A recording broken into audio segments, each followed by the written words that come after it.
To begin our Hundertwasser project, you're going to get your warm and cool color paintings back, and then you're going to shop at the counter for a background color. You can choose a cooler color or a warmer color. From there, you're going to probably want to do most of your work on the back on borrowing your paintings, Camden, and mapping out and planning shapes.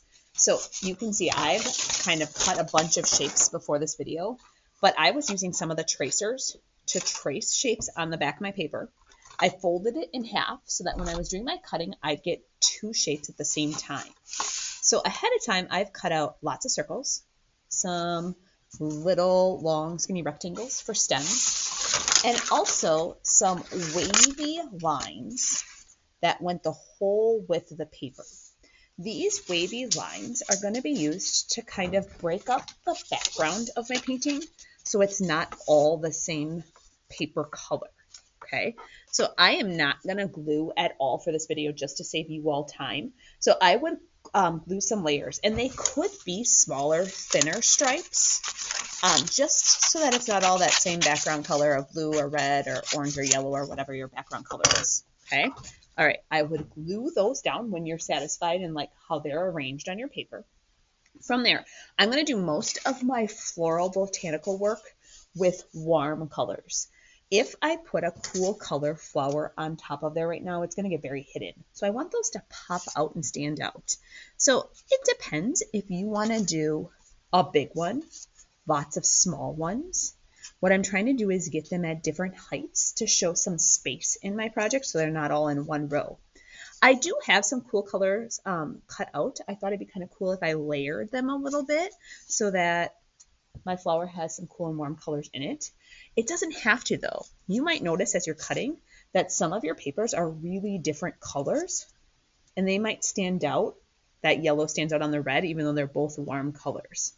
I wonder if I do this.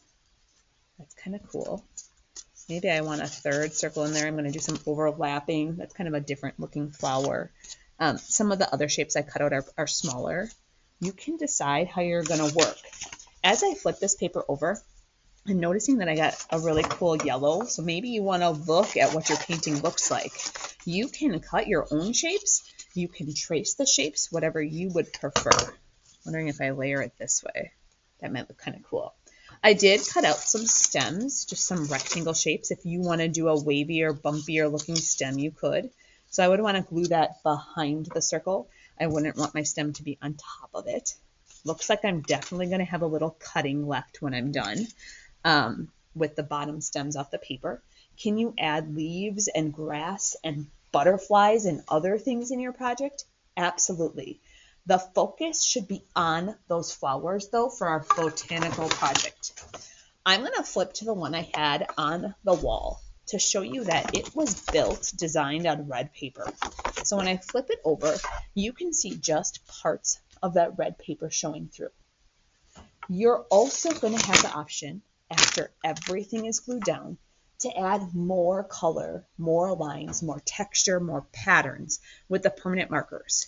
So it's okay today. I know this one was really separated with the warm in the background and the cool on those flowers, but it's okay today to mix them up. So maybe I'm going to put some blue in that background. I think that's going to really help our artwork pop and stand out. So these markers are just to add some darker value, some more lines and patterns to look at. Even on the flowers, you could try adding the opposite, warm or cool.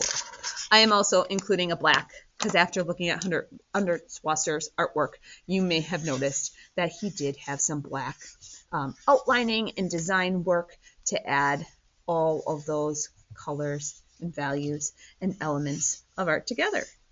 So I am excited to see how each of you create your Hundertwasser flower, all looking very, very different.